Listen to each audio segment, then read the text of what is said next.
Oh my gosh. Good question. We can have a whole conversation about that. Yeah, it's getting Just about that. Would you give us a minute? Yeah.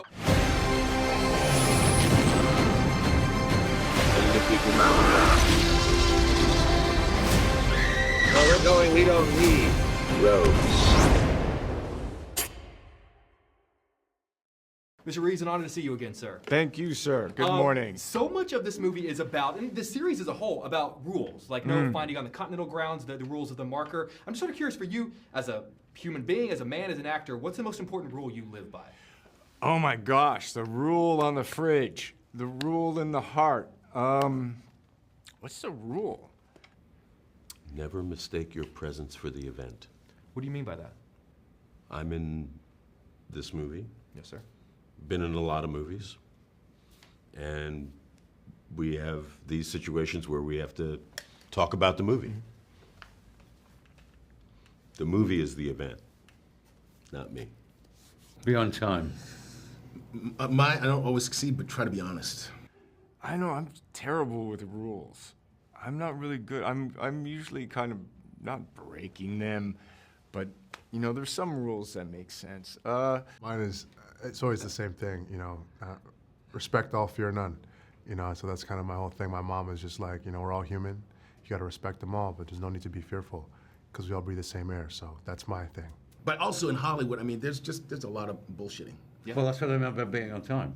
Because some people confuse being on time with, or being late with being in control. It ain't. Oh, well, yeah. That's, No, in any situation. We can have a whole conversation Yeah, about that. Yeah, it's getting Just about that. Would you give us a minute? Yeah, we're good. Yeah, We'll go back I'm to good. this. Yeah. I've always equated being on time with showing respect. That's Yes. absolutely Yes, right. I Yeah, would it is. rather be 5 minutes early and wait for you. Because you know that the crew's been there for an hour before you have. Yep. Yeah. Whatever, sometimes or whatever. There was a viral video that I'm sure you've seen it of you on the subway giving up your seat for a pregnant woman. And whenever people talk about how good of a guy Keanu Reeves is, they bring up that moment. And so it seems but that's such a normal thing. I mean, I appreciate it, but I mean, that's not a big deal. so it seems like your role is just being a decent human being, which other people could learn from. What do you mean? The world's full of decent people. We do our best. Everybody, come on, We man. do our best. Yeah. I have to tell you, one of the reasons I most love this character and your performance in this character is because, quite frankly, he gets the shit kicked out of him. Yes, he does. Which I love. And I feel like in an age where so many characters out there seem invulnerable and there are actors who literally put clauses in their contract about how many times they can get hit in the face. Really? Yes. I'm just sort of curious as to why it's important for you to play this part in such a way that, like, he gets the shit kicked out of him and he gets hurt and he gets knocked down 10 times but picks back up 11. Yeah, I know, it's fun. Well, I enjoy playing characters who suffer. And I think because it makes good drama. And I feel like that's what connects us to John Wick, too, right? It's like he keeps getting hit by cars, he's getting shot, he's getting beat up, but he keeps trying to fight for what he wants and believes in, you know?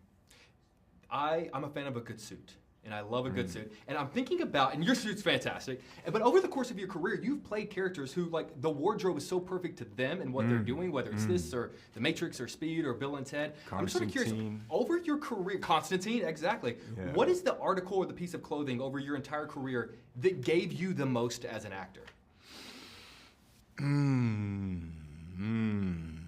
I don't know, whenever you're kind of having a character that's kind of has an identifiable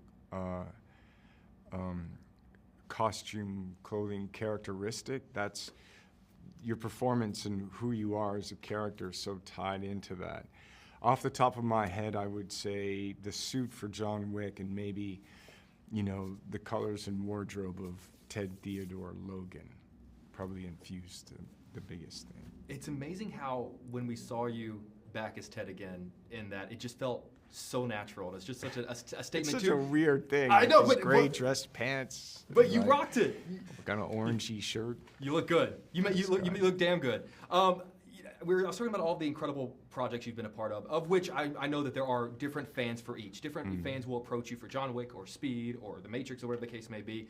I want to talk to you about how animal lovers approach you, because this is my girl, Daenerys. Oh, hi, Daenerys. I do a lot of work with animal shelters in Chicago. Cool. One of the deep reasons I love this is that it originates from a love of dogs. I'm just sort of curious, Right. have you, over the past few years, has that been a new group of people who approach you and want to just talk about the love of dogs and the love of animals? Yeah, absolutely. And also just so much is just like, I couldn't watch in John Wick when you did that and they killed your dog. But then I was like, yeah, go get them. Go get them. And so, yes. Which I always sort of feel weirdly that like, I can watch you blow through 50 people. But then the moment there's a hint that a dog might get hurt, I go, They're innocent. Humans, maybe not so much. humans not so much. Mr. Reeves, I just want to say, man, I was raised on you, man, and I just want to say how much you've been so kind to me over the years. I just want to thank you for not just making great projects, but being the kind of person that like you want your hero to be. So Oh, wow. I really do appreciate you, man. Thank you. Good to see you again, sir. too, man. You know, you always hear that old cliche there that acting is reacting. And I would imagine that even if you are acting opposite someone who you've known for years, it's different based on their performance. So as an actor, based on what you need and how you react to someone, what is the difference acting opposite John Wick versus acting opposite Neo? Well, good question. You know, that whole sort of the Neo Morpheus thing was a very, very, very sort of different set of circumstances. You know, when Morpheus and Neo meet, Morpheus is kind of this ominous figure who's like the most dangerous man in the world and all that.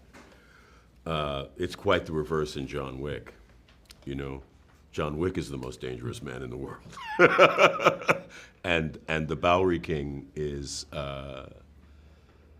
you know, very much an old friend, a brother in arms. They have this great history that we don't know too much about, but enough to know that they trust each other. Mm-hmm. So Morpheus and Neo meet as strangers, whereas the Bowery King and John Wick come together as old friends. I love that. You mentioned being old friends. One of the things we learned throughout the John Wick films is that there are consequences that come with being John Wick's friend. Yeah, there are. For better or for worse. You got a couple of slashes on you that indicate that. Yeah. You have been friends with Keanu Reeves for the better part of 20, 25 years now. For better or for worse, what are the consequences of being Keanu Reeves' friend? He makes you laugh a lot. Does he? Yeah, he's got a great sense of humor. You know, we've taken some nice motorcycle rides. When people, like, do people ever do double takes where they're on the road and they kind of, because I'm just sort of look at you guys and go, wait, is that? No, because we wear helmets. We wear this interview, a PSA for bike riding safety. Yeah, we wear helmets, so we're just two guys on a bike. I love that. Yeah. Every time I ever see two guys riding together, I'm just going to look and just be check. like, is that? Check. Just to check and be sure. Yeah. You know, one of the things that we sort of learned throughout the John Wick films also is that John got sort of brought into this world at a very young age, and it sort of impacted who he was growing up. You were 14 years old when you did Apocalypse Now. What was the most important lesson you learned on that set then that even today you still feel the ripple effect of that? I learned patience. How so? Well, it took 2 years to make the movie, and then it took another year and a half to cut the movie together. So all told, it was like a three and a half year, well, so 14, 15, 16, 17. So it was a 4-year sort of commitment in a way. From the time that I got cast to the time that the movie was released in theaters, it was about 4 years. So I learned patience. Wow. Yeah. Which probably helped during these junket days. It helps in most things. Mr. Fishburne, I just want to wrap by saying, sir, I was raised on you and your films. I learned what great acting and being an incredible person was by watching your performances, sir. And I just want to say I really appreciate your Bless time you, today. young man. Thank you so much. I appreciate it. And thank you for, I'm feeling good. Dude. I'm feeling good. Gentlemen, good to see you both again. And you? This film teaches us, and all the films do, that walking away from this world, particularly for someone like John Wick, it's a difficult thing to do for a lot of reasons. You guys have played some of the greatest characters of all time, on some of the greatest projects, some of the greatest sets. For you, what was the most difficult set, project, character to walk away from, for whatever reason? That's a tough one. I mean, I've done, That is a tough doing your own show. I've done some of my own show. I used to produce and act in a show in England called Lovejoy for 5 years. But 5 years is perfect. End of it. Thank you. You've done it. Deadwood was 3 years of great experience, rather like this. Ended a little early. But, you know, there's a reason for it. There's something else is planned. I mean, whatever. This has been an extraordinarily lucky run in many ways, because we are lucky. I mean, the fact is that, you know, the first one was a good movie, but that doesn't guarantee people are going to see it. But it doesn't guarantee people are going to see it. But I mean, they did, and when we came back bigger and better with 3 movies, we've been very lucky. For me, I mean, because first I was like, man, that's hard to say, because each thing felt so complete. But probably, they're both 2 TV things. One was corporate, which like most people never saw, and it ended prematurely. And the other is another TV show that I did like just 2 years ago that only had 1 season that I really regret not getting to do more of, because it was just the time of my life, and that was called Resident Evil. Loved that show. Talked to you for that show. Oh, I got so many more questions. They're giving me the wrap. Gentlemen, we've all talking for all these films. I just want to thank you for always being so. I'm a fan, so it's nice whenever you meet someone you're a fan of to have them be as kind as you guys have been. So I appreciate you. Thank you for your time. Good to see you guys both. Take care. Gentlemen, an absolute honor to meet you. Thank you for your time. Thank you. You know, one of the reasons I really love this series and love not just John Wick, but all the characters in this series is that, quite frankly, excuse me for swearing, all the characters get the shit kicked out of them. I love that you say "excuse me for sharing" when we're talking about John Wick 4. John Wick, exactly. I think you can swear. Yeah, they get the shit kicked out of them, and in a day and age where so many characters feel like they're invincible, and there are literally actors who put clauses in their contract saying how many times they can be punched on camera, it's so refreshing to see a character be hurt. I'm just sort of curious what that gives you as an actor to play a character who, quite frankly, is imperfect and feels pain and gets knocked down, but also gets back up. I think that's the most interesting part of acting, I think, you know, trying to punching real but never hit others. And also, no one hit me but react like, you know, knocked out. So those things, always imagining the reaction of the audiences. So yeah, that's the best part and enjoying most likely on set. Love that. I mean, the humanity, specifically with my character, Tracker, I got to work with a dog, you know, and we live in, I mean, this movie is so fantastical and so big and large, and I think when you have an animal on screen, it just kind of grounds everybody, and especially when you see elements of the dog, you know, potentially about to get hurt in the movie without giving away any spoilers. I think everybody in their seat goes, "Oh, the dog," and you have this Forget connection. the fact that we just saw 30 people be killed. Right? It's the dog that gets you. Yeah. Because I think we know it's entertainment, but when you see an animal, you're like, oh. Yeah. And I think that's what kind of brings it together. And once again, this whole movie's rooted, you know, about a puppy, you know? And so I think that's just a great common through line of just how incredible this film is. Even though there's all this action, entertainment, and violence, and gung fu, I think we remember the humanity with, you know, elements like that. I want to expand on that because if you can't tell based on my background, I'm a lover of my dog. That's my girl. What's her name? Her name's Daenerys. Daenerys. Hello, Daenerys. And so whenever I talk to people about these films, oftentimes maybe someone's not an action fan. They go, I don't really know if it's for me. And I go, the whole thing is because of a dog. And they go, really? Is it like? Do you find that like the dog angle brings in this whole new audience of animal lovers who maybe otherwise wouldn't see a film like this? I think so. I think so, yeah. Yeah.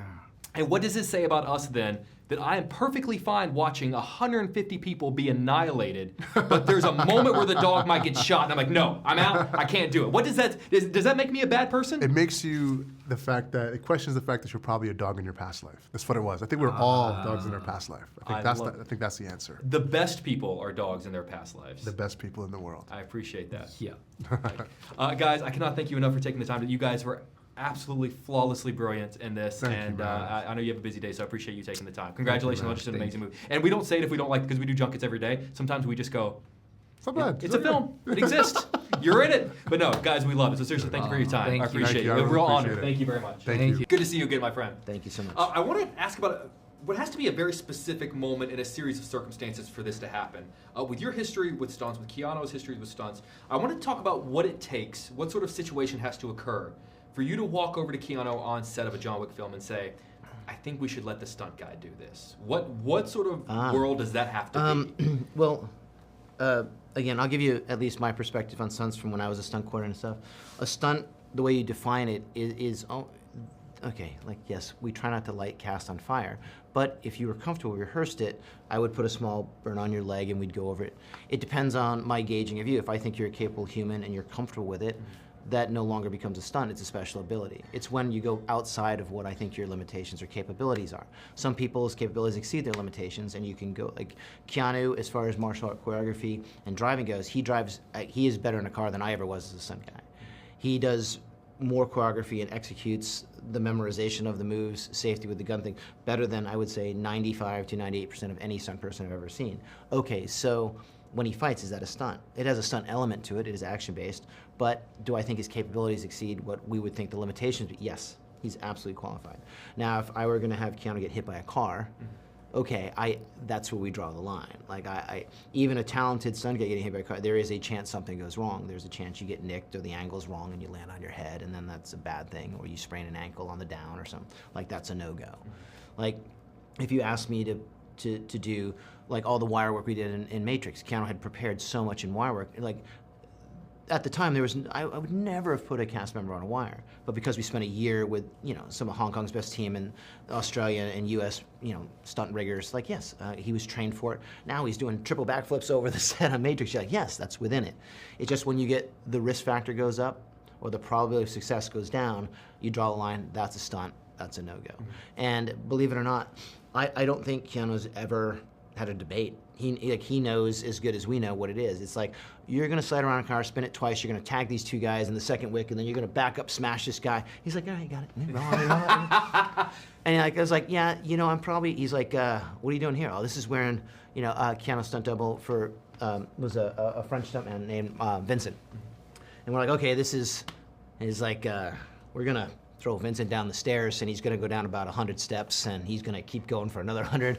And Keanu's like, okay, let Vincent know, good luck. Wait, yeah, hands up in the air? Yeah, I'm we're good. I'm so good. it's a collaborative thing, but I think if you have a great cast member, an intelligent and talented cast member, everybody, the lines don't need to be negotiated. Everybody kind of got it pretty good. You just have that common language between each other. Yeah. The following question I'm about to ask is not meant to indicate anything, because The Matrix is a perfect film. Mm-hmm. But now that you know what this world looks like through the lens, through the perspective of a director, you know what it takes to do X, Y, and Z because you've done A, B, and C. Thinking about your time on The Matrix, what is a moment or a sequence that you most wish you could have directed, to have been behind the camera for? Oh my God, Maybe to in get The your Matrix? spin on it. God, see, I guess that's the beauty of the Matrix, right? It's not the execution of what they did, it's coming up with it in the first place. Like, I would have loved to have been in the room when they're sitting there, like, you know, the storyboard, you know, Scroachy, I think it's Jim Scroachy, doing all the storyboards, coming up with that world. Like, I would have loved to have been a fly on the wall on that. Like, for me, it's not any one shot. Like, to come up with that, like to sit there and just in your room one day and go, pah, I'm gonna do this whole Shakespearean, you know, next level sci-fi action. I'm gonna take old kung fu movies and Blade Runner, and we're gonna put them together, and we're gonna tie together this philosophical thread that's gonna blow people away. Like, And we're going to make the entire world question their human existence. literally. What's really happening. Like, I just, honestly, that's hard for me to imagine. I can close my eyes and see a lot of weird shit. I can close my eyes and see some pretty cool shit. That, I just, you know thyself. I never would have came up with that. Just the fact that they came up with this world so detailed, and it was beautiful, and it was surreal, and it was so grounded at the same time. Like, that is one of my favorite all-time films, not just because I was lucky enough to work on it, but just go back and watch that thing again, how well it stands up, and how deep and how light it gets. It's fun, it's beautiful. I don't even know how to answer that question, because I just don't think I'm smart enough to ever come up with it. They're giving me the right. I just want to ask really quickly, what is the shot in the first Matrix that you most, I always think of the DiCaprio meme where he's pointing at the camera, where you could point it and go, that's me in the shot. There's one or two. Just a few? Yeah, but I'm not going to say. Fair enough. Hey, man, I just want to seriously thank you for your kindness just now, and then the long chat we just had, man. Dude, I am obsessed with your work, and I just appreciate your kindness. Thank you. So, That's very really, nice. Thank you for everything. Thanks. I appreciate you. Yeah, Thank please you for make sure everything. David has your contact if you need follow-ups. Oh.